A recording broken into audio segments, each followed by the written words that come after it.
अगर इंथैल्पी को नॉर्मल में समझे तो क्या होता है, हीट, यानी हीट का लॉस और गेन कितना हुआ है उस रिएक्शन के दौरान। तो आगे हम यहां जितना भी स्टार्ट करेंगे, अब थर्मोकेमिस्ट्री स्टार्ट हो जाएगा तुम्हारा।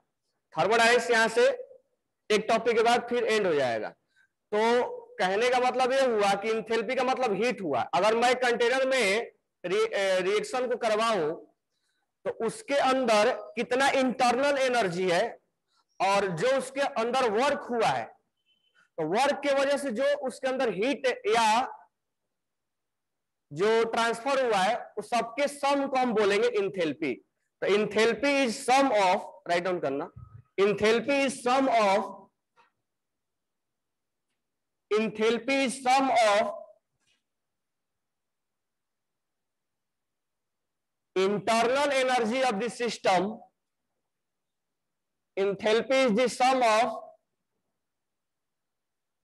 enthalpy is the sum of internal energy of the system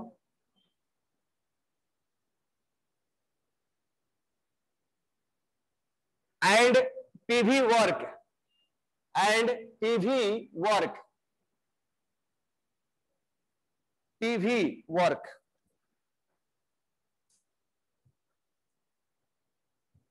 PV work. तो लिखना यहां पे H इक्वल टू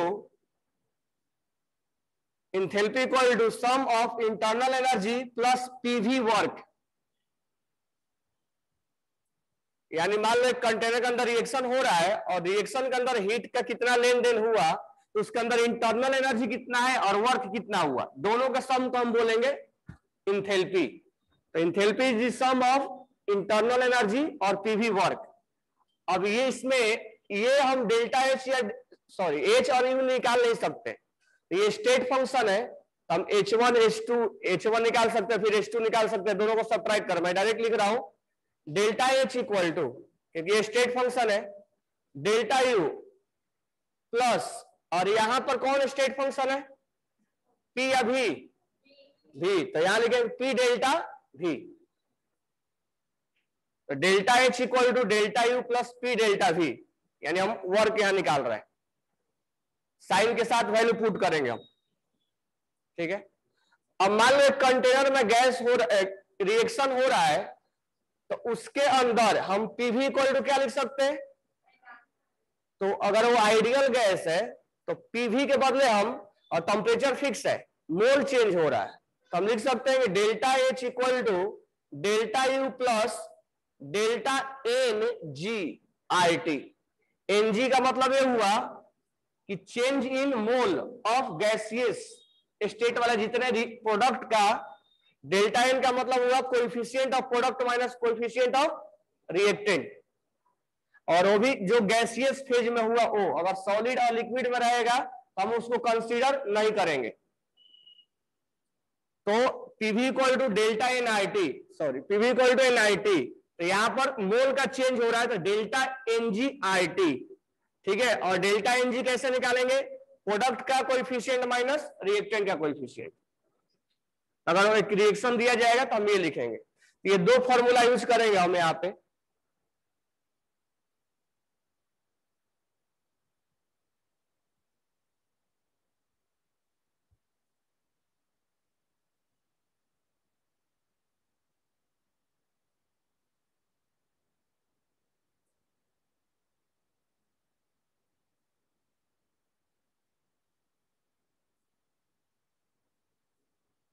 ठीक है ना। अब यहां से स्टार्ट हो जाएगा थर्मोकेमिस्ट्री, ठीक है, उससे ज्यादा क्वेश्चन आते हैं, इसलिए वो केमिस्ट्री से ज्यादा रिलेटेड है। और इसमें अगर क्वेश्चन आता है तो एक क्वेश्चन यहां से आएगा, दो क्वेश्चन वहां से आएगा। तो अब थर्मोकेमिस्ट्री पढ़ने के पहले कुछ हम बेसिक टर्मिनोलॉजी डिफाइन करेंगे, जैसे enthalpy of fusion, enthalpy of vaporization, enthalpy of sublimation, ठीक है, enthalpy of formation, enthalpy of combustion, enthalpy of neutralization, bond enthalpy, ionization enthalpy, ये सारे टर्मिनोलॉजी हम डिफाइन करेंगे। और फिर हम एक किसी रिएक्शन के लिए हमें हीट निकालना होगा, यानी इंथैल्पी निकालना होगा।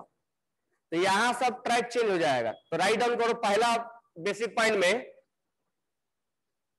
हेडिंग लिख लेना, थर्मोकेमिस्ट्री। थर्मोकेमिस्ट्री, थर्मोकेमिस्ट्री, इसमें पहला लिखना। अब यहां से सारे बेसिक टर्म पहले डिफाइन करते हैं, फिर हम देखते हैं कि रिएक्शन के लिए इंथैल्पी कैसे निकाला जाता है। तो पहले इसमें लिखना थर्मोकेमिस्ट्री में enthalpy of fusion, enthalpy of fusion. तो इंथैल्पी ऑफ फ्यूजन कैसे डिफाइन करेंगे? इंथैल्पी ऑफ फ्यूजन कैसे डिफाइन करेंगे?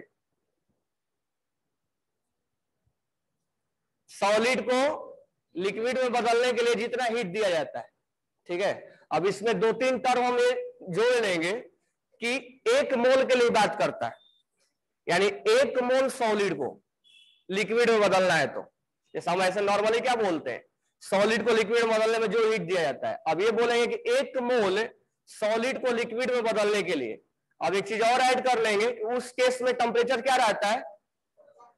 जब हमें स्टेट चेंज होता है सॉलिड से, आइस से अगर लिक्विड जा रहा है तो उस समय हमें टेम्परेचर क्या रहता है?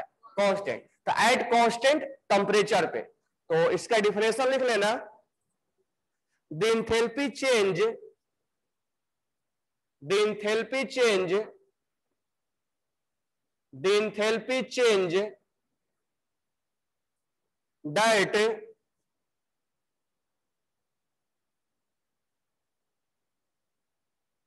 accompanies the fusion of one mole of solid, one mole of solid without change in temperature at constant pressure, at constant pressure is called enthalpy of fusion, enthalpy of fusion।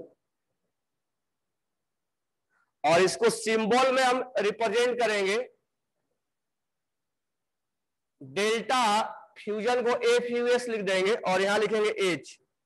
अगर हम एक example ले, water जो solid है और उसको हम water अगर लिक्विड में बदले तो डेल्टा एच फ्यूजन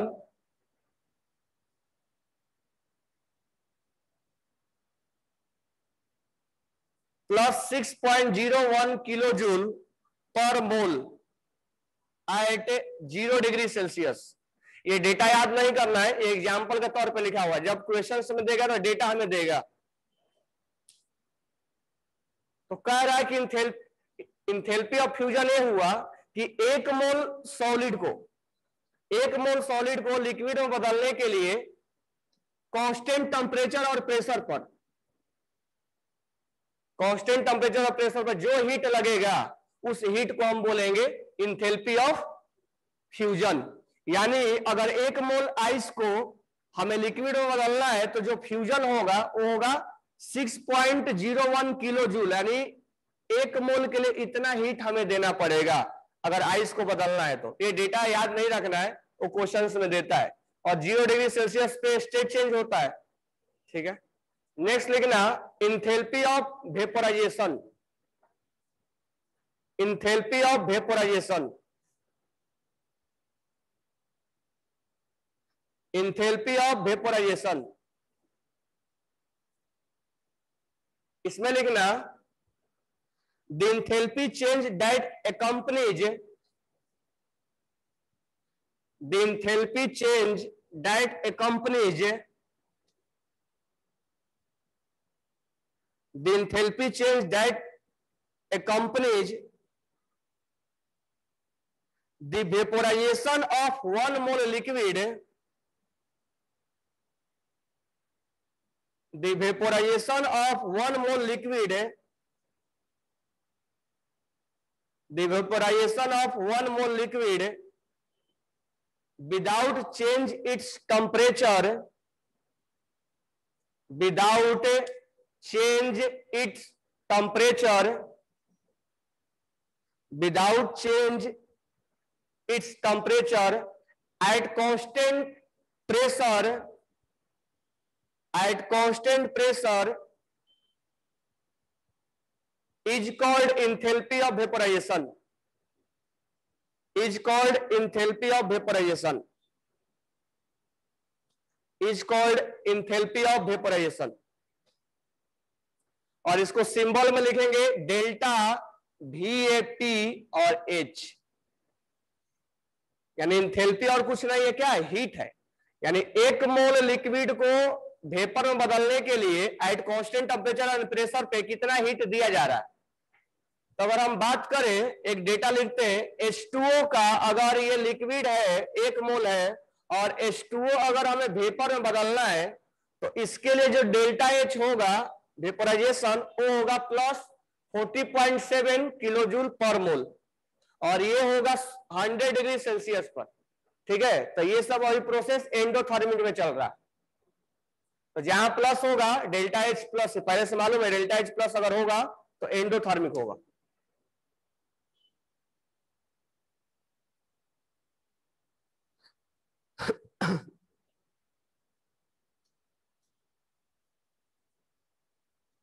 तो अगर 1 मोल लिक्विड को वेपर में बदलना है तो इतना 40.1 है ना, 40.7 किलो जूल पर मोल हमें हीट देना पड़ेगा।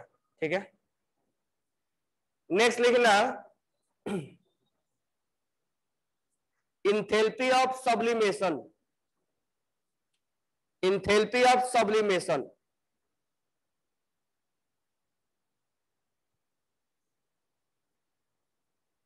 तो सॉलिड को किससे बदलना है, वेपर में। ठीक है, तो लिखना इसमें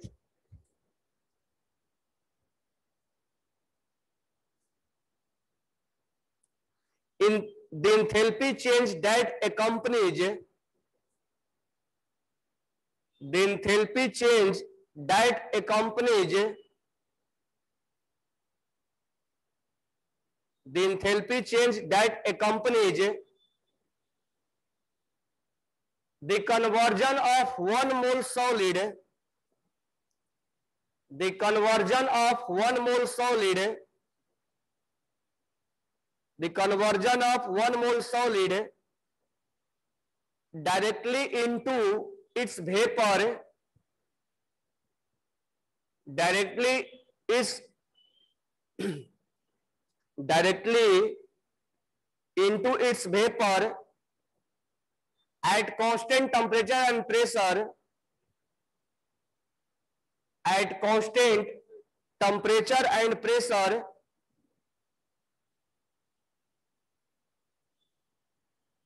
is called enthalpy of sublimation, is called enthalpy of sublimation।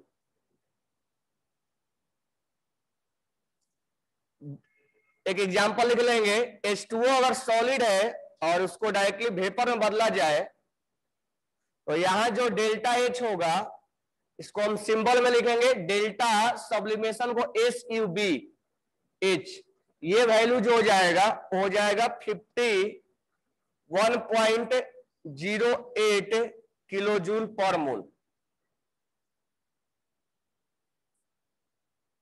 Sorry 51.08 kilo joule per मोल।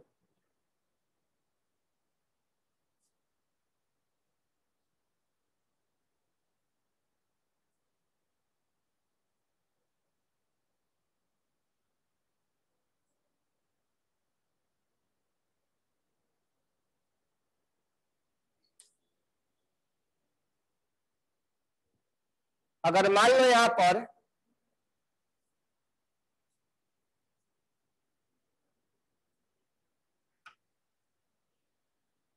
कोई पहले से सॉलिड फेज में है और हम अगर उसको लिक्विड में लेके गए तो सॉलिड से लिक्विड में ले जाने के लिए कौन सा हीट देना पड़ेगा,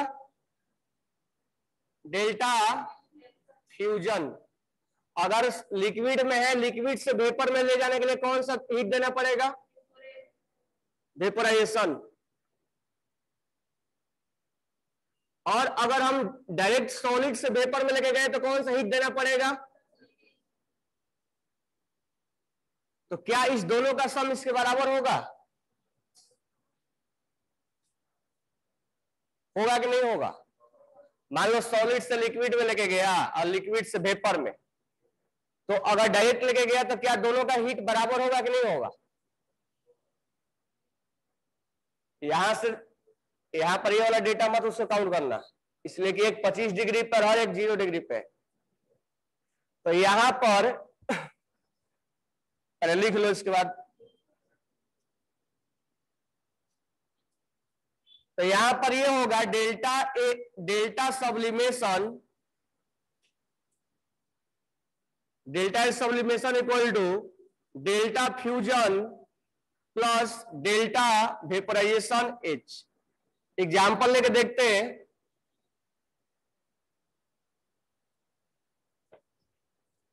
एक एग्जाम्पल लेते हैं। H2O अगर सॉलिड में है और अगर H2O लिक्विड में गया तो डेल्टा फ्यूजन जो है वो होता है 6.01 kilo joule per mole at 0 degree Celsius. और अगर H2O लिक्विड में है और H2O अगर गैस में गया तो इस केस में डेल्टा वेपराइजेशन जो होगा वो होगा 45.07 kilo joule per mole at 0 degree Celsius.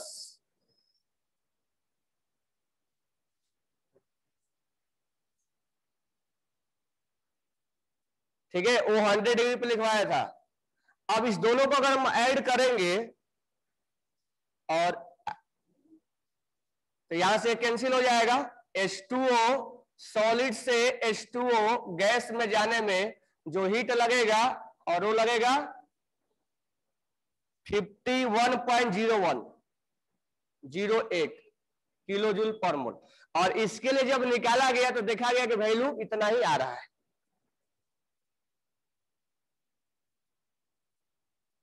इसका डेटा ये है, इसका डेटा ये है, और इसके लिए जब निकाला गया तो देखा गया कि दोनों का सम के बराबर आ रहा है। तो डेल्टा एच सब्लिमेशन जो हो जाएगा वो फ्यूजन और वेपोराइजेशन के सम के बराबर होगा। ये प्रूव किया हुआ है।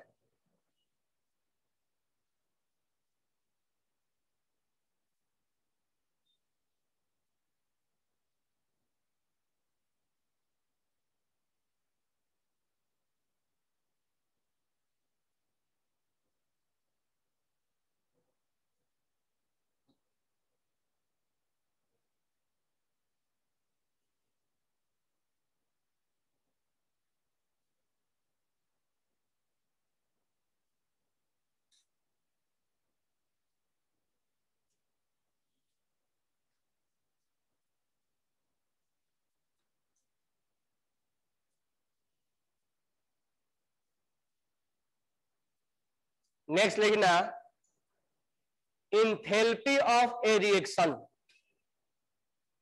इंथैल्पी ऑफ ए रिएक्शन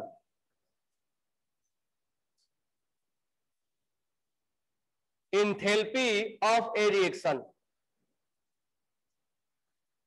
तो मान लो अगर रिएक्शन दिया जाए और उस रिएक्शन का हमें वो रिएक्शन में कितना हीट एब्जॉर्ब किया या कितना हीट रिलीज किया इसका हमें कैलकुलेशन करना। तुम्हें याद है पीरियोडिक टेबल में इलेक्ट्रॉन्स लॉस भी होते थे और गेन भी होते थे। तो उस दौरान लॉस और गेन होने के दौरान टोटल बॉन्ड हैवर साइकिल निकाल देते हम, कितना हीट का लॉस हुआ या गेन हुआ डेल्टा एच फॉर्मेशन हमें बताता था कि कितना उस रिएक्शन के दौरान कितना हमें हीट लॉस हुआ और कितना गेन हुआ। तो हम यहां पढ़ रहे हैं इंथैल्पी ऑफ रिएक्शन, ऑब्लिक करके लिख लेना हीट ऑफ रिएक्शन के भी नाम से जाना जाता है।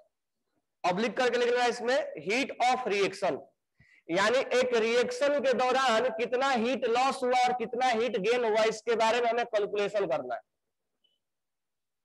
तो कैसे करेंगे? तो यहां पर लिख लेना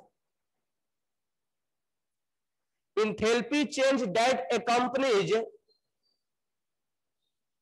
enthalpy change that accompanies enthalpy change that accompanies a chemical reaction is A chemical reaction is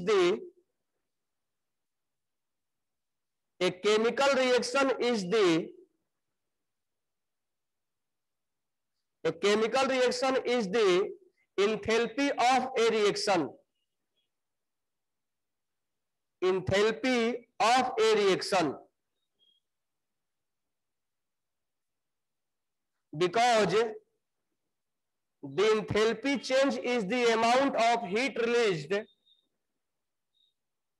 because the enthalpy change is the amount of heat released,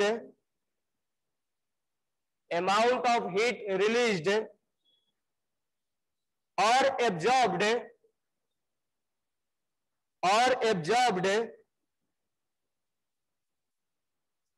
at constant temperature and pressure.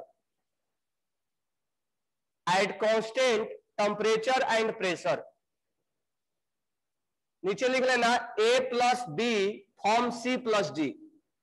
अब मान लो ये reaction हो रहा है और इस reaction के दौरान कितना हीट रिलीज हुआ या कितना हीट गेन हुआ इसका हमें कैलकुलेशन करना है। तो delta H for the reaction, तो इसमें हम प्रोडक्ट में लिखेंगे। पहले प्रोडक्ट यानी summation of enthalpy of product, यानी प्रोडक्ट के साइड कितना हीट है minus summation of enthalpy of reactant होगा ना। तो प्रोडक्ट में से हम रिएक्टेंट को माइनस कर देंगे। अगर ये वैल्यू ज्यादा है ये कम है तो पॉजिटिव आएगा, अगर ये कम है और ये ज्यादा है तो नेगेटिव आएगा। तो अगर यहां से हम बोल सकते हैं कि H जो प्रोडक्ट का एंथैल्पी रिएक्टेंट का एंथैल्पी से ज्यादा होगा तो प्रोसेस कौन सा होगा, एंडोथर्मिक। अगर यहां पर रिएक्टेंट का एंथैल्पी यानी रिएक्टेंट का हीट ज्यादा है और प्रोडक्ट का हीट कम है तो प्रोसेस कौन सा होगा, एक्सोथर्मिक, क्योंकि नेगेटिव आ जाएगा। तो डेल्टा H हमें डिसाइड कर देगा कि ये एक जो है कि एंडो है। तो हमें उस रिएक्शन का कैलकुलेशन करना है कि कितना हीट लॉस हुआ या कितना हीट गेन हुआ। तो उस केस में प्रोडक्ट का हीट माइनस रिएक्टेंट का हीट कर देंगे तो हमारे को कैलकुलेशन हो जाएगा, यानी उस एंथैल्पी ऑफ रिएक्शन बता देगा। और यही तो काम हम करते थे उसमें पीरियोडिक क्लासिफिकेशन में, तुम्हें लॉस और गेन करवाते थे जब, कि कितना लॉस हुआ कितना गेन हुआ। तो यहां भी हमें साइन के साथ ही वैल्यू पुट करना हो। कैसे वैल्यू पुट करना हो आगे देखेंगे, अभी हम टर्मिनोलॉजी देख रहे हैं। ये लिख लेना एक्सोथर्मिक और एंडोथर्मिक वाला, ठीक है। अब नेक्स्ट हेडिंग डालना स्टैंडर्ड एंथैल्पी ऑफ फॉर्मेशन। पहले हम टर्मिनोलॉजी डिफाइन करें फिर न्यूमेरिकल्स पे आएंगे, क्योंकि इसका न्यूमेरिकल्स बहुत ज्यादा इंपॉर्टेंट है, बहुत ज्यादा पूछता भी है। Standard enthalpy of formation, standard enthalpy of formation, standard enthalpy of formation. अब देखो यहां पर मेन यही से स्टार्ट होता है, एंथैल्पी ऑफ फॉर्मेशन और कंबशन और एक न्यूट्रलाइजेशन और बॉर्न एंथैल्पी। चार एंथैल्पी को हमें ज्यादा कैलकुलेट करने के लिए दिया जाता है। तो पहले एक तो लॉजिकल क्वेश्चन देता है कि बताओ इसमें से एंथैल्पी ऑफ फॉर्मेशन कौन है। तो enthalpy of standard enthalpy of formation, तो स्टैंडर्ड एंथैल्पी ऑफ फॉर्मेशन को डिफाइन करने के लिए, फॉर्मेशन यानी कोई चीज बनाने के लिए, तो मान लो हमें CH4 बनाना है, तो स्टैंडर्ड एंथैल्पी ऑफ फॉर्मेशन कैसे डिफाइन करेंगे। तो इसको डिफाइन करने के लिए अगर कोई चीज बनाना है तो अब मीथेन बनाने के लिए तो कई सारे प्रोसेस है, तो क्या सारे प्रोसेस को एंथैल्पी ऑफ फॉर्मेशन बोलेंगे, तो नहीं। तो किस प्रोसेस को बोलेंगे, वो प्रोसेस जो बिल्कुल सिंपलेस्ट और प्योर फॉर्म से बनता है। सिंपलेस्ट बोले तो यहां पर तुम्हें कार्बन लेना पड़ेगा और यहां पर तुम्हें हाइड्रोजन लेना पड़ेगा, यानी कार्बन और हाइड्रोजन से मिलकर बना हुआ जो CH4 होगा, और वो भी बनने के लिए 1 मोल बनना चाहिए। क्यों 1 मोल बनना चाहिए आगे बता रहा हूं। उसके दौरान जितना हीट लॉस या गेन होगा उसको हम बोलेंगे enthalpy, standard enthalpy of formation. Formation मतलब कोई चीज बनना। तुम्हें याद होगा पीरियोडिक क्लासिफिकेशन में बॉर्न हैमर साइकिल में बताया था मैंने, Na+ सोडियम, Na सॉलिड और Cl2 सॉलिड, और यहां पर मैं डायरेक्ट डेल्टा HF लिखा था, और यहां से तुम IE1 IE2 लिखते थे और यहां से लैटिस एनर्जी लिखते थे और यहां आता था। वही डेल्टा एच फॉर्मेशन। फॉर्मेशन का मतलब वो सिंपलेस्ट फॉर्म से NaCl बनना चाहिए। अब NaCl बनने का तरीका बहुत सारे हैं, NaCl बनने का तरीका बहुत सारे हैं, लेकिन बहुत सारे का मतलब हम सारे को हीट ऑफ फॉर्मेशन नहीं बोलेंगे या इंथैल्पी ऑफ फॉर्मेशन नहीं बोलेंगे, उसको सिंपलेस्ट फॉर्म से बनना चाहिए। तो लॉजिकल क्वेश्चन पूछा जाएगा कि बताओ इनमें से हीट ऑफ फॉर्मेशन कौन है। अब इसे वाटर बनाना है तो वाटर बनाने के कई तरीके हैं, और दे देगा अगर कि मान लो NaOH है और HCl है, ये रिएक्शन किया और ये NaCl बना और वाटर बना, क्या ये हीट ऑफ फॉर्मेशन है? नहीं। अगर हमें वाटर बनाना है तो यहां पर H2 लेना पड़ेगा और यहां पर हाफ O2 लेना पड़ेगा। ये heat of formation, standard heat of formation. इसके दौरान जो एनर्जी लॉस और गेन हुआ होगा उसको हम इंथैल्पी ऑफ फॉर्मेशन बोलेंगे। तो ये चीज ध्यान रखना, कोई चीज फॉर्मेशन करना है तो उसको बिल्कुल सिंपलेस्ट फॉर्म से उसको बनाना पड़ेगा, उसको इंथैल्पी ऑफ फॉर्मेशन बोलते हैं। तो नीट में एक दो क्वेश्चन आया भी ऐसा कि बताओ इनमें से कौन इंथैल्पी ऑफ फॉर्मेशन बोला जाता है। तो सिंपलेस्ट फॉर्म से बनना और प्योर फॉर्म से बनना, ठीक है, वो हमें समझ में आ जाता है कि सिंपलेस्ट फॉर्म से बना है कि नहीं बना है। अब CO2 बनाना है तो CO2 बनाने का कई तरीके हैं। तो CO2 बनाने के लिए C+O2 बन गया CO2, या CO प्लस हाफ O2 ये बन गया CO2। तो this one is not a enthalpy of formation of CO2। Carbon monoxide से ऑक्सीजन का रिएक्शन करा के CO2 बनाना ये इंथैल्पी ऑफ फॉर्मेशन नहीं है। कार्बन और ऑक्सीजन से बनाना उसको हम बोलते हैं इंथैल्पी ऑफ फॉर्मेशन, ठीक है। अब इसके दौरान जितना हीट रिलीज होगा उसको हम बोलते हैं स्टैंडर्ड इंथैल्पी ऑफ फॉर्मेशन। अब एक चीज मैं एक बात और बोल रहा हूं कि यहां 1 मोल बनाना, क्यों 1 मोल बनाने के लिए बोल रहा हूं? अगर बाई द वे तुम्हें रिएक्शन लिखने की आ गई, ऐसे ही मतलब कंडीशन है तुम रिएक्शन लिख रहे हो और बैलेंसिंग करते समय, अब इस चीज का बैलेंसिंग मैं ऐसे भी कर सकता हूं, ऐसे भी कर सकता हूं, ऐसे कर सकते हैं ना। अब तुम यहां बना दिए 2 मोल। अब स्टैंडर्ड इंथैल्पी ऑफ फॉर्मेशन जो है वो कितने मोल के लिए डिफाइन है? 1 मोल के लिए। अब तुम बनाए कितना, तो उसमें कोई प्रॉब्लम होगा नहीं। उस मान लो डेटा में दिया हुआ है 50 जूल, तो उस डेटा में तुम्हें क्या करना पड़ेगा? 2 से मल्टीप्लाई यानी 100 जूल पे सब कुछ कैलकुलेशन करना पड़ेगा। इसीलिए ज्यादा ये करके रखना कि 1 ही मोल का फॉर्मेशन हो। अगर 2 मोल लेते हो तो डेटा भी तुम्हें चेंज करना पड़ेगा, क्योंकि वो data standard enthalpy of formation 1 मोल के लिए डिफाइन होता है और तुम 2 मोल बना रहे हो रिएक्शन। तुम्हें ऐसा हो गया कि रिएक्शन खुद से लिखना है तो उसमें तुम 2 मोल के लिए डिफाइन कर रहे हो, उसके लिए तुम्हें डेटा को चेंज करना पड़ेगा। तो पहले लिख लेना इंथैल्पी ऑफ फॉर्मेशन का definition. The standard enthalpy of formation of a compound is defined as the standard enthalpy of formation, the standard enthalpy of formation of a compound is defined as the enthalpy of formation of the standard enthalpy of formation of a compound is defined as the enthalpy change, the enthalpy change, the enthalpy change that accompanies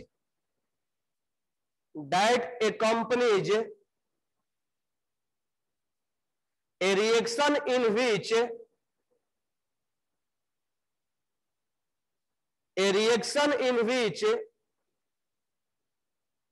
one mole of pure compound, 1 mole of pure compound in its standard state, in its standard state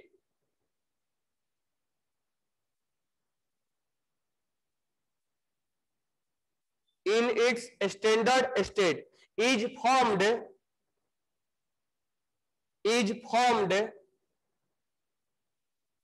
from its element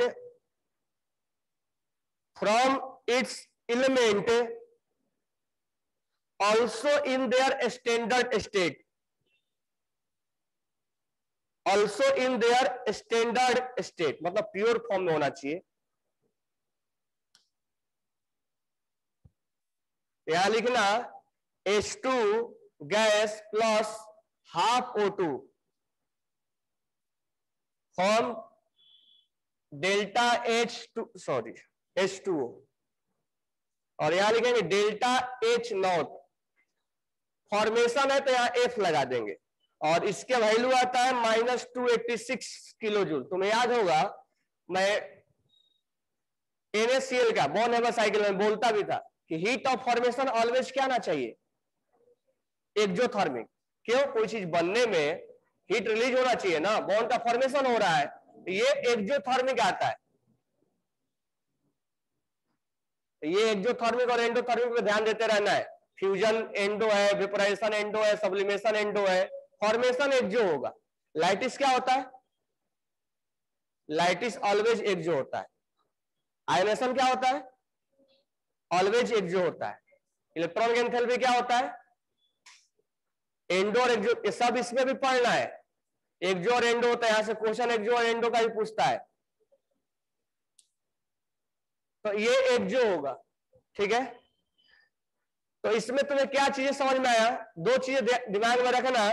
कोई चीज बनाना है तो standard form से बनाना है, pure होना चाहिए और उसका सिंपलेस्ट फॉर्म में होना चाहिए।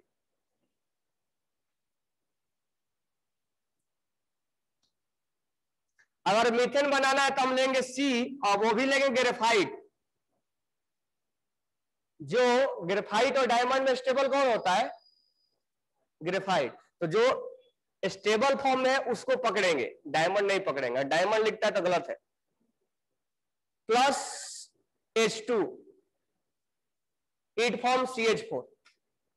तो मीथेन बनाने का ये सबसे सिंपलेस्ट तरीका है, और इस केस में जो हीट रिलीज होता है वो होता है डेल्टा FH0। एक नॉट लगा हुआ तो स्टैंडर्ड है, -74.8 किलो जूल। अब ये जो वैल्यू डिफाइन है ना, वो 1 मोल के लिए डिफाइन है। अब मान लो तुम्हें रिएक्शन लिखने के ऐसा कंडीशन है कि तुम रिएक्शन लिख रहे हो और बैलेंसिंग एक्ट 2 कर दिए, तो अगर तुम इस पे बनाओगे क्वेश्चन तो गलत बनेगा। उसके लिए तुम्हें 2 से मल्टीप्लाई करना पड़ेगा, क्योंकि डेल्टा H जो है वो क्या है? ये एक्सटेंसिव प्रॉपर्टीज है, और तुम अगर उसमें मल्टीप्लाई करते हो, ये ई नॉट नहीं है कि 2 से मल्टीप्लाई कर देते ई नॉट चेंज नहीं हुआ उसका। तुम 2 से मल्टीप्लाई करके रिएक्शन जब बैलेंस करते थे ई नॉट चेंज नहीं करते थे। ई नॉट कब चेंज करते? जब रिवर्स करते थे तब। तो एसओपी को एसआरपी बनाते तब करते थे। 2 से मल्टीप्लाई करते समय ई नॉट का वैल्यू नहीं चेंज करते, लेकिन इसमें अगर तुम 2 से मल्टीप्लाई कर दोगे तो वैल्यू चेंज हो जाएगा, क्योंकि ये है एक जो एक्सटेंसिव प्रॉपर्टीज, और ई नॉट होता है इंटेंसिव। आगे इसका हम इसमें बहुत ज्यादा न्यूमेरिकल पूछता है, तो न्यूमेरिकल सभी आगे बताएंगे। आगे इसमें लिखना है एक पॉइंट और नोट डाउन करना। Standard enthalpy of formation of element, standard enthalpy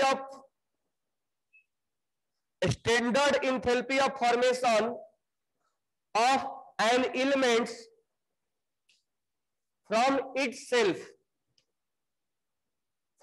itself standard enthalpy of formation of an element from itself is 0। क्या मतलब हुआ? कोई भी अगर एलिमेंट बनता है, जैसे Cl2 बना, अब क्लोरीन से बना, इस केस में जो enthalpy of formation, standard enthalpy of formation लेंगे, 0 लेंगे। Cl2 हुआ, O2, यानी कुल मिला के जो नेचुरल में एग्जिस्टेंस है, जो नेचर में एग्जिस्ट करता है, O2 है, Cl2 है। अब कार्बन ग्रेफाइट बनाना थोड़े पड़ेगा इसका, ये ऑलरेडी एग्जिस्ट है ना। तो इस केस में इसका इंथैल्पी हम 0 लेंगे। ये कब यूज पड़ेगा? जब न्यूमेरिकल्स बनवाएंगे तो तुम बोलोगे सर उसका तो डेटा नहीं दिया है। तो जो अगर नेचुरल एग्जिस्टेंस है उसका वैल्यू 0 होता है। O2 होगा, Cl2 होगा, कार्बन होगा। अब इसमें न्यूमेरिकल कैसे पूछेगा आगे बताएंगे हम, पहले बेसिक टर्मिनोलॉजी डिफाइन कर लेते हैं।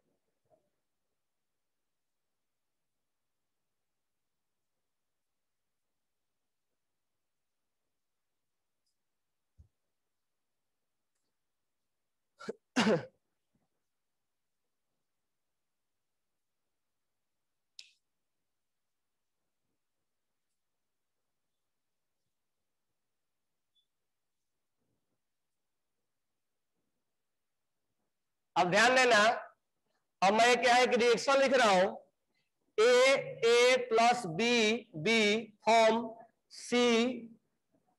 अब ये चीजें बना है हमारा, ठीक है।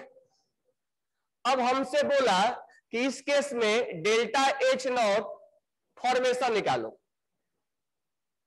तो अब कैसे कैसे निकालेंगे, तो देखो सी को बनने में कितना हीट लगा होगा।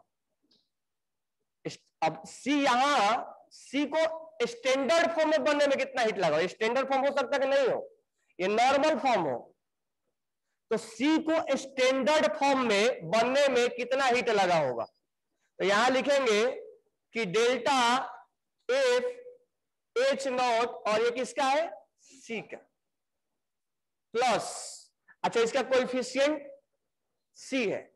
अब वो जो डेटा दिया होगा वो कितने मोल के लिए दिया होगा, 1 मोल के। अब तुम सी मोल बनाए हो, यानी इसमें तुम्हें किससे मल्टीप्लाई करना पड़ेगा, सी से।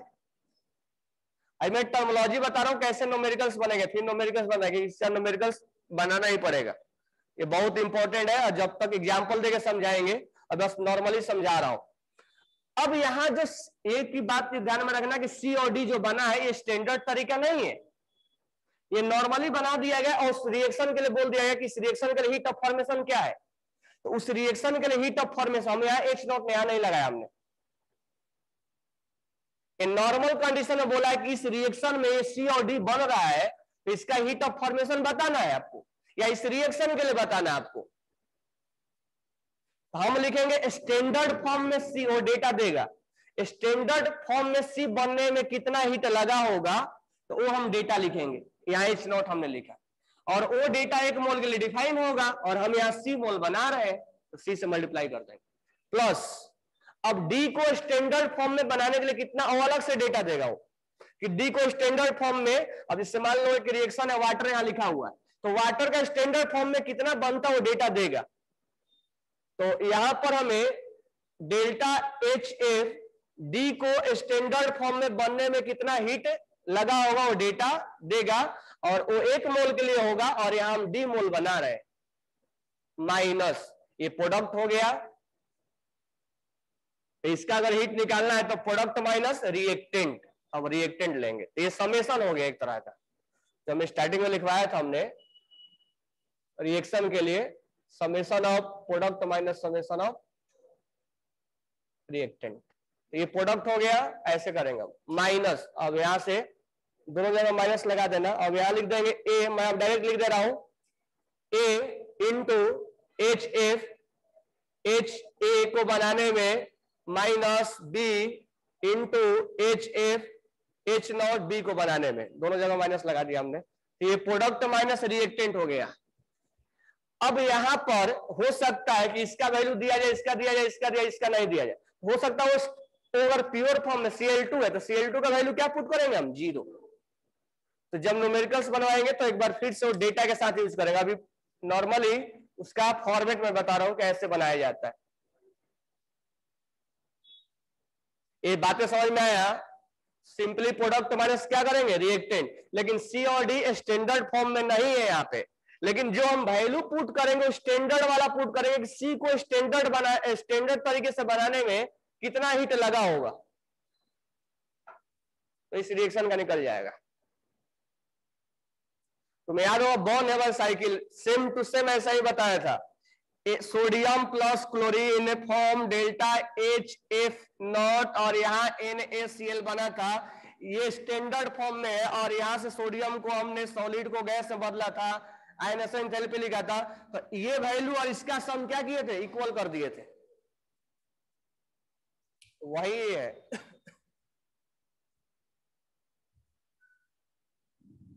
इसमें हेस लॉ भी आता है, और हेस लॉ तुम जानते भी हो, बस नेक्स्ट लिखना अब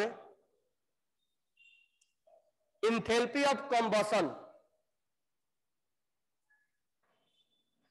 नीट में इसका न्यूमेरिकल्स 100% हर साल तय होता है, ध्यान रखना इस चीज को, इस साल भी हर साल आता है इसका न्यूमेरिकल, और 3-4 ही टर्म है, फॉर्मेशन, कंबशन, न्यूट्रलाइजेशन, और एक bond enthalpy.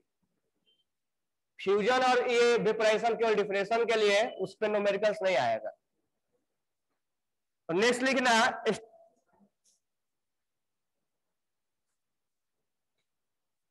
Standard enthalpy of combustion, standard enthalpy of combustion, standard enthalpy of combustion. अब स्टैंडर्ड एंथैल्पी ऑफ कॉम्बसन का मतलब ये हुआ कि कोई सब्सटेंस को उसको जलाने में यानी बर्न करने में, अब ये हो सकता है हीट ऑफ फॉर्मेशन भी हो, हीट ऑफ कॉम्बसन भी हो, ठीक है। तो यहां CO2 का फॉर्मेशन कॉम्बसन एक जैसा हो गया है। कोई सब्सटेंस को, ऐसा कोई नहीं कि स्टैंडर्ड ये ग्रेफाइट को ही, तो कॉम्बसन में और थोड़ा सा फॉर्मेशन में ध्यान देना। अगर यहां ग्रेफाइट दे देगा तो ये फॉर्मेशन बन जाएगा, और नॉर्मल कार्बन देगा तो कॉम्बसन बन जाएगा। नॉर्मल कार्बन देगा तो क्या बन जाएगा? कॉम्बसन। ये नॉर्मल कार्बन हमने लिया, लिखा नहीं हमने ग्रेफाइट है या कोई और, हमने नॉर्मल कार्बन लिया है। तो नॉर्मल कार्बन को अगर बर्न करेंगे तो CO2 बनेगा, ये कॉम्बसन हुआ। अब ध्यान देना इसका डिफिनेशन क्या होता है। एक मोल किसी सब्सटेंस को जलाने में यानी बर्न करने में, जो, अब एक मोल मैं क्यों बोल रहा हूं, क्योंकि जो वैल्यू देगा वो एक मोल के लिए डिफाइन होगा। तुम बैलेंस करते समय हो सकता है तुम्हारा 2 आ जाए, तो उसको वैल्यू को, डेटा को चेंज करना पड़ेगा तुम्हें। तो एक मोल को किसी सब्सटेंस को जलाने में कितना हीट रिलीज होता है, एक कॉम्बसन इज एक्सोथर्मिक प्रोसेस। तो एक मोल किसी सब्सटेंस को बर्न करने में कितना हीट रिलीज होता है, that is known as heat of combustion. तो पहले डेफिनेशन लिख लो। The standard enthalpy of combustion of a substance, the standard enthalpy of a combustion, the standard enthalpy of combustion of a substance,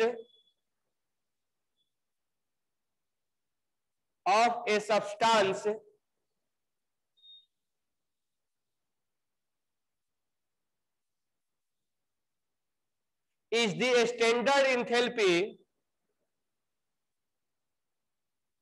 is the standard enthalpy, is the standard enthalpy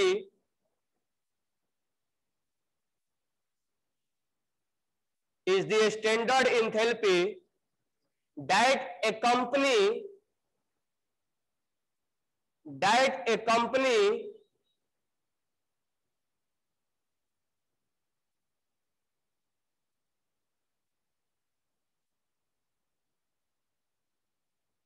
a reaction in which 1 mole of substance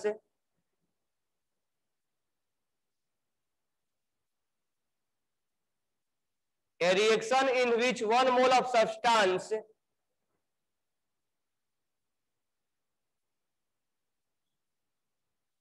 in the standard state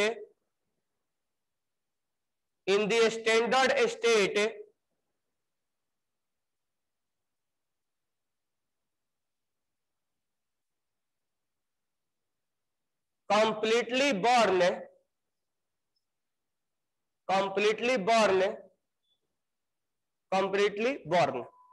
full stop लगा दो। अब इसमें जो symbol ऐसे लिखेंगे, example लिखना है एक CO plus half O2।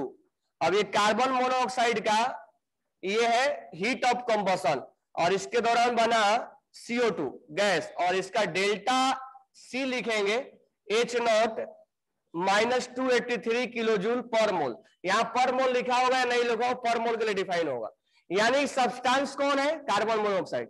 Carbon monoxide के एक मोल को बर्न करने के लिए कितना हीट रिलीज हुआ, that is known as heat of combustion, और it is a exothermic process. Heat of formation is also exothermic और heat of combustion is also exothermic है। हाँ, क्योंकि एक्सोथर्मिक है। कोई चीज जलाओगे तो हीट रिलीज होगा, गेन होगा। कोई चीज जलाओगे तो क्या होगा? जलाएंगे तो हीट क्या होगा, बाहर निकलेगा, एब्जॉर्ब होगा, रिलीज होगा। तो रिलीज होगा तो डेल्टा एच माइनस लिखेंगे, एब्जॉर्ब होता तो प्लस लिखते। तो डेल्टा एच तो बहुत पहले से पढ़ते आ रहे हो, बहुत। इंथैल्पी मतलब हीट, हीट रिलीज हुआ तो डेल्टा एच निगेटिव होगा, हीट एब्जॉर्ब हुआ तो डेल्टा एच पॉजिटिव होगा। अब कुछ नहीं है ना, गोलमाल है।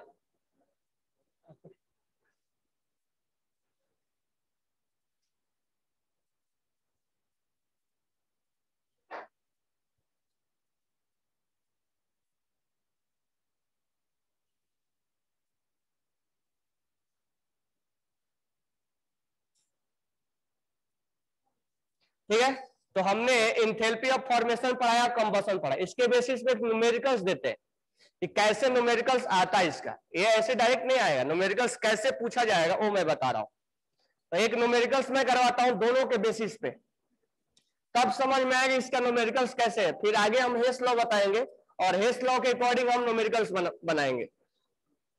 क्योंकि ये मान के चलो कि 100% नीट में आना तय है इसका क्वेश्चन। तो लिखो equation, calculate standard enthalpy of formation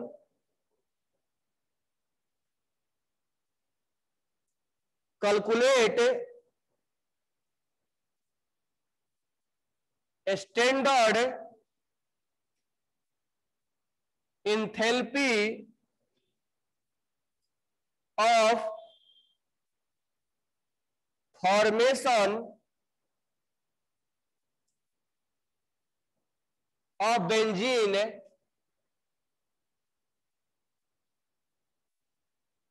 calculate standard formation of benzene from the following data,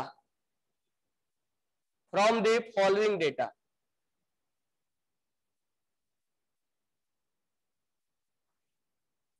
C6H6 plus 15/2O2, 6CO2 plus 3H2O, delta H not दिया है -3267 किलो जूल। और यहां नीचे लिखा है डेल्टा H नॉट CO2 -393.5 और डेल्टा H नॉट लिखा है H2O का -285.8 किलो जूल पर मोल पर मोल।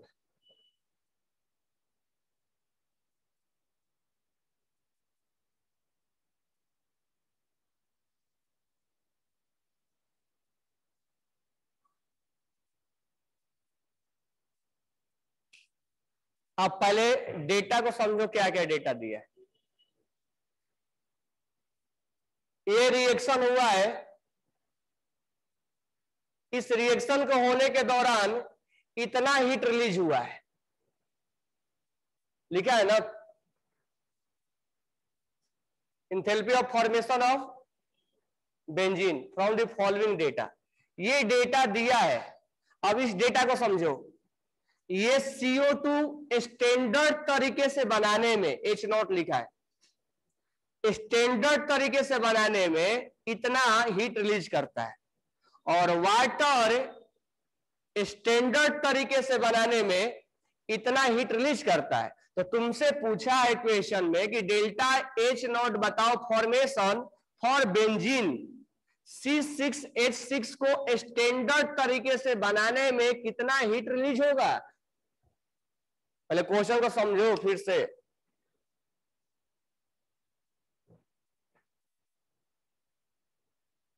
क्वेश्चन में इस रिएक्शन के लिए एक डेटा दिया हुआ है। इसका डेटा का मतलब यह हुआ कि इस रिएक्शन के होने के दौरान इतना हीट रिलीज हुआ होगा। क्लियर। अब नेक्स्ट एक और डेटा दे रहा है। ये डेटा बोल रहा है कि CO2 को बनाने में स्टैंडर्ड तरीके से, या H नॉट लिखा है और F लिखा है, F मतलब फॉर्मेशन, और H नॉट मतलब स्टैंडर्ड, यानी CO2 को स्टैंडर्ड तरीके से बनाने में, यहां से नहीं, स्टैंडर्ड तरीके से बनाने में इतना हीट रिलीज होता है, और वाटर को स्टैंडर्ड तरीके से बनाने में इतना हीट रिलीज होता है, यानी हीट ऑफ फॉर्मेशन दिया है दोनों का, CO2 का H2O का। तो बताना है कि बेंजीन को स्टैंडर्ड तरीके से बनाने में कितना हीट लगेगा। अब उसके लिए ये रिएक्शन लिखने की जरूरत नहीं है कि हमें बेंजीन को बनाना है तो C6 और H2 3 और C6H6 बनेगा। उस रिएक्शन को लिखने का हमें कोई नीड नहीं है कि सर यहां पर C6 कर दो और 3H2 कर दो तब हम बेंजीन बनाते हैं। इस रिएक्शन को हमें कोई नीड नहीं है। तो बता दें सर कितना आ रहा है कितना आ रहा है? माइनस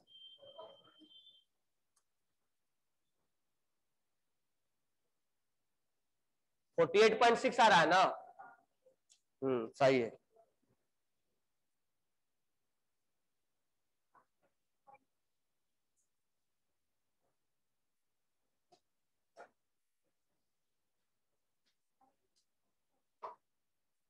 अब देखो इसमें थ्योरेटिकल पढ़ने से ज्यादा मैं तुम्हें न्यूमेरिकल्स पढ़ा हुआ था कि इसका क्वेश्चन बिना न्यूमेरिकल्स का सोल्व नहीं हो पाएगा। अब बनाने के लिए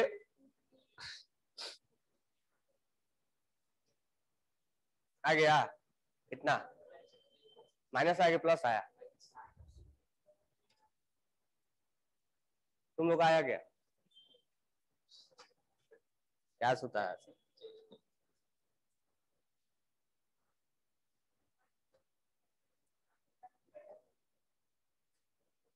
अब समझो यहां पे तो कैसे बनाएंगे। अब इस रिएक्शन को या तो तुम कंबसन समझो या एक नॉर्मल रिएक्शन समझो। बेंजीन का कंबसन करवाया जा रहा है।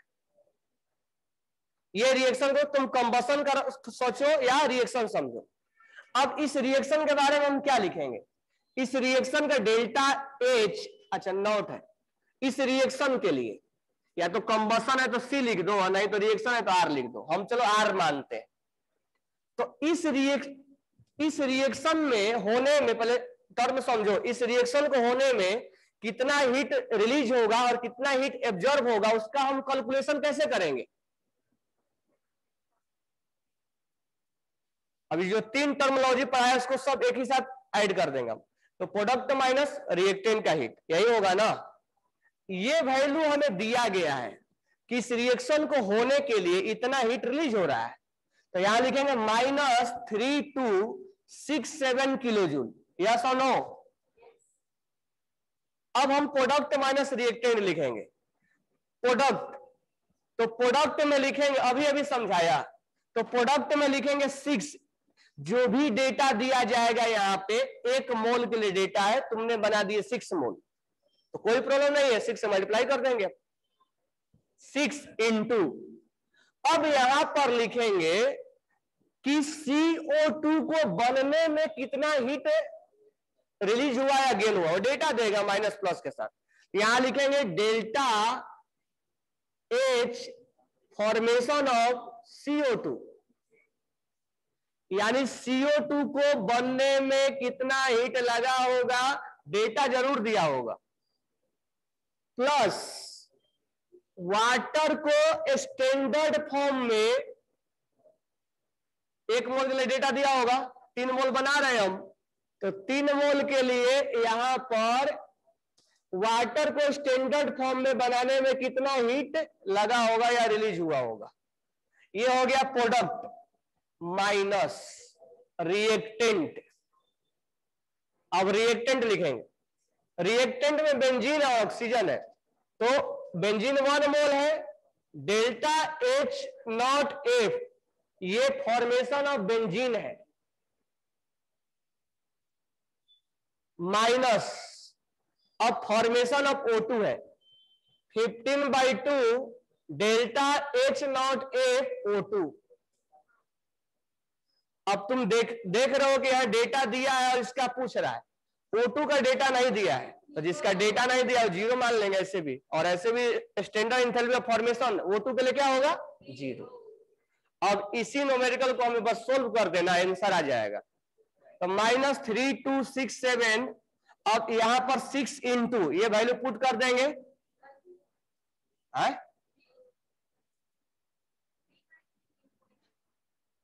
ये वैल्यू -393.5 प्लस 3 इंटू -285.8 माइनस यहां तो निकालना ही है, x मान लो, ठीक है। अब इसको कैलकुलेट कर देंगे। आंसर जो दिया 48.6 दिया, प्लस में दिया है। तो ध्यान देना, मैं आगे कैलकुलेट नहीं कर रहा हूं। आंसर जो दिया है x इक्वल टू 48.6 दिया है। तो इस तरह से न्यूमेरिकल्स पूछा जाता है। अभी और इसके अलग अलग टाइप बताएंगे, अभी बहुत टाइप से पूछा जाता है।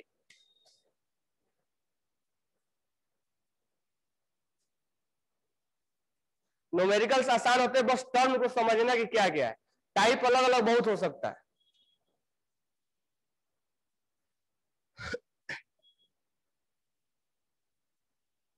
नेक्स्ट लिखना, अभी टर्मोलॉजी सारे पढ़ा लेते हैं, तब आगे बात करेंगे।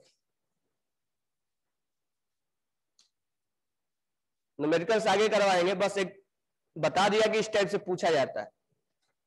नेक्स्ट लिखना, enthalpy of neutralization. Enthalpy of neutralization, enthalpy of neutralization. इसमें लिखना, the heat of neutralisation,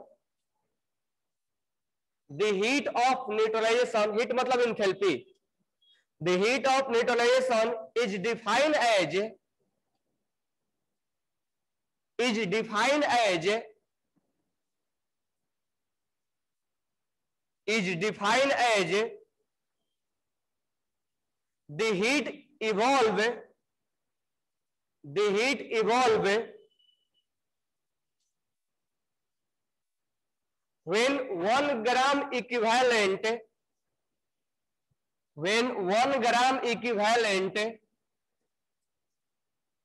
when 1 gram equivalent of an acid, when 1 gram of an equivalent of an acid is neutralized by, is neutralized by 1 gram equivalent of base, 1 gram equivalent of base in dilute solution, in dilute solution। नीचे लिखना, जब strong acid का reaction strong base से किया जाता है तो यहां बनता है सॉल्ट और यहां बनता है वाटर। इस न्यूट्रलाइजेशन के दौरान जो डेल्टा एच होता है वो होता है -13.7 किलो कैलोरी, ठीक है। अगर इसको तुम्हें जूल में लिखना है तो ये जूल में हो जाएगा 57, मतलब आसपास 57 होगा किलो जूल, ठीक है। 4 पॉइंट किसे मल्टीप्लाई करेंगे, 4 से मल्टीप्लाई कर दो, आएगा ना। 4.1 होता है, 2 होता है, 4.2 से मल्टीप्लाई कर दोगे तो किलो जूल में बदल जाएगा, किलो कैलोरी किलो जूल में बदल जाएगा। ये लगभग 57 होता है। और ये डेटा याद रखना, बाकी डेटा मैं नहीं बोला याद रखने के लिए, लेकिन एक स्ट्रॉन्ग एसिड को स्ट्रॉन्ग बेस के द्वारा जब न्यूट्रलाइज किया जाता है तो जो हीट निकलता है वो हीट निकलता है 13.7 किलो कैलोरी या 57 किलो जूल। ये डेटा याद रखना, इस पे लॉजिकल क्वेश्चन पूछा जाता है। अब देखो लॉजिकल क्वेश्चन कैसे पूछा जाएगा, तो पहले हम ये बात कर लेते हैं कि ये डेटा आया कहां से, ठीक है। तो हम एक एग्जांपल लेते हैं। मान लो हमने HCl का रिएक्शन NaOH से करवा दिया और बन गया NaCl प्लस वाटर। इस रिएक्शन के दौरान, इस न्यूट्रलाइजेशन के दौरान जो हीट रिलीज हुआ वो हीट इतना रिलीज हुआ। यानी याद रखना कि न्यूट्रलाइजेशन जो होता है वो भी एक्सोथर्मिक प्रोसेस है। जो एसिड और बेस का हम रिएक्शन करवाते हैं वो भी एक एक्जोथर्मिक। तो यहां से एक्जो और एंडो हर पॉइंट पे ध्यान देना, ठीक है। अब इसमें इतना ही हीट क्यों रिलीज हुआ, तो मैं थोड़ा सा अब इसको बता रहा हूं कि ये इतना ही हीट कैसे लिया गया। तो ये कंप्लीट डिसोसिएट हो जाएगा, ये स्ट्रॉन्ग एसिड है तो ये H+ होगा, Cl माइनस रिएक्शन करने के पहले कुछ ऐसा होगा, और ये Na+ होगा, और ये क्या होगा, OH- होगा। अब ये जो बनेगा वो पानी में जाने के बाद ये भी डिसोसिएट ही होगा, रिएक्शन होने के बाद कुछ ऐसा ही मिलेगा, आयंस के फॉर्म में मिलेंगे, और यहां पर क्या मिलेगा, H2O मिलेगा। H2O ज्यादा डिसोसिएट होता नहीं है, ठीक है। अब ये अगर मैं लिखूं यहां पर, तो अगर रिएक्टेंट और प्रोडक्ट में कंपेयर करूं तो ये इससे क्या हो जाएगा, अगर मैं अभी प्रोडक्ट माइनस रिएक्टेंट वाला हीट लिखूं तो इसका हीट और इसका हीट क्या हो जाएगा, कैंसिल। इलेक्ट्रॉन की एंथैल्पी प्रोडक्ट का, इलेक्ट्रॉन की एंथैल्पी रिएक्टेंट का कैंसिल हो जाएगा।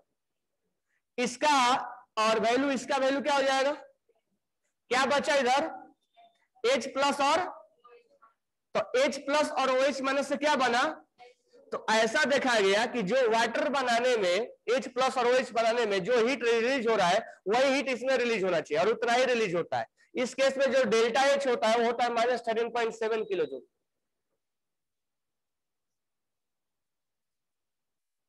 तो ये डेटा और ये डेटा को बता दिया गया सेम है,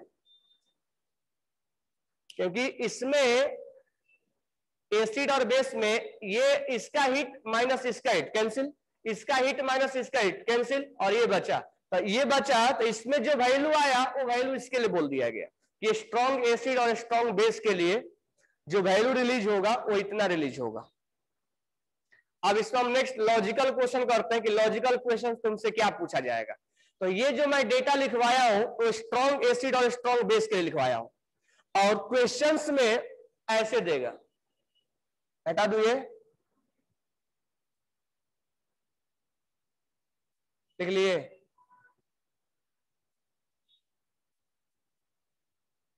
अब सॉल्ट बनाने के हमारे पास 4 केसेज है, strong acid, strong base, strong weak weak weak week.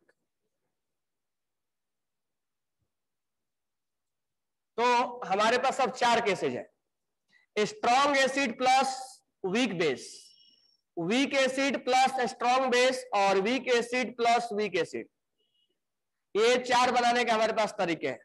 अब लॉजिकल क्वेश्चन यहां से ये पूछा जाएगा कि बताओ कि अगर हमारे को स्ट्रॉन्ग एसिड और स्ट्रॉन्ग बेस में रिएक्शन करके सॉल्ट बनाया गया है, और यहां पर -13.7 किलो कैलोरी या 57 किलो जूल हीट रिलीज हुआ है, तो बताओ इस केस में क्या होगा, कम होगा रिलीज या ज्यादा रिलीज होगा, कम रिलीज होगा। क्यों कम रिलीज होगा, क्योंकि कुछ हीट का वो कंजप्शन, क्योंकि इसमें एक पार्शियल है, तो वो अपना हीट का कंजप्शन उसके बॉन्ड को तोड़ने में लगा देगा। तो मालूम है ना कि O से O- जाने में और O से O-2 जाने में यहाँ एंडो होता है, क्योंकि इसका साइज कम हो जाता है, इसलिए एक्स्ट्रा इलेक्ट्रॉन्स आने की वजह से क्या होता है, रिपल्सन। तो उस एनर्जी का यूज कहां कर लेता है, उसको कंपनसेट मैनेज करने में। तो जितना ये रिलीज करना चाहिए उससे ये कम इसलिए करता है क्योंकि ये है पार्शियल डिसोसिएट, तो उस एनर्जी का ये यूज कहां कर लेगा, उसको बॉन्ड को ब्रेक करने में। तो जितना रिलीज होना चाहिए उससे कम रिलीज होता है। अब बताओ, इस दोनों में हम कंपेयर नहीं कर सकते क्योंकि हमारे पास डेटा होना चाहिए। अब नॉर्मली वो तो डेटा लिखेगा, तो इसमें भी कम ही होगा इससे, और इसमें भी क्या होगा, तो बताओ इसमें सबसे कम होगा। तो तुमसे क्वेश्चन में पूछेगा ऐसे कि बताओ HCl में और NaOH में और CS3COH में और NaOH में और CS3COH में और NH4OH में सबसे हीट कम रिलीज किसमें होगा, सबसे कम हीट रिलीज किसमें होगा, क्या बोलेंगे इसको। ये वीक एसिड ए भी वीक है और ये ए भी वीक है, इसका ज्यादा एनर्जी कंज्यूम हो जाएगा इस दोनों को ब्रेक करने में। क्योंकि आखिर पानी में जब आता है, जब वीक होता है तो वीक होने का मतलब उसको तोड़ता है, तो तोड़ने में वो हीट क्या करेगा, यूज करेगा ना बॉन्ड। जब टूटेगा तो उसका यूज, अगर वो कंप्लीट डिसोसिएट हो जा रहा है, उसका नेचर है कंप्लीट डिसोसिएट, तो उतना ज्यादा वो कंज्यूम नहीं कर पाता है। जबकि अगर पार्शियल डिसोसिएट है तो उसका यूज वो हीट रिलीज करने के बजाय खुद ही में कंज्यूम करने लगता है, इसीलिए जितना रिलीज करना चाहिए उससे ज्यादा रिलीज नहीं कर पाता है। तो याद रखना ये सबसे कम होगा और सबसे ज्यादा ये होगा। एक लॉजिकल क्वेश्चन पूछा जाता है। अच्छा, इस दोनों में लॉजिक लगाने के लिए डेटा चाहिए हमारे पास, कौन स्ट्रांग है कौन वीक है, वो डेटा देगा, उसके अकॉर्डिंग कर लेंगे हम। यानी जितना स्ट्रांग होगा उतना ही ज्यादा रिलीज होगा, और वीक होगा तो रिलीज कम होगा, क्योंकि वीक पार्शियल होता है और पार्शियल रिलीज। मान लो तुम्हें रिजल्ट आना है, तो इस क्लास में रिजल्ट आना है, अब तुम्हें मेन अपना फोकस पढ़ाई पे लगाना है, तब रिजल्ट आएगा। अब तुम फोकस कोई और एक्टिविटी में लगा रहे हो तो रिजल्ट आएगा क्या? तो लगाना चाहिए था पढ़ाई में लगा रहे हो कोई और एक्टिविटी में, तो रिजल्ट गायब हो जाएगा। समझ में आ रहा? कोहली हंस रहा है।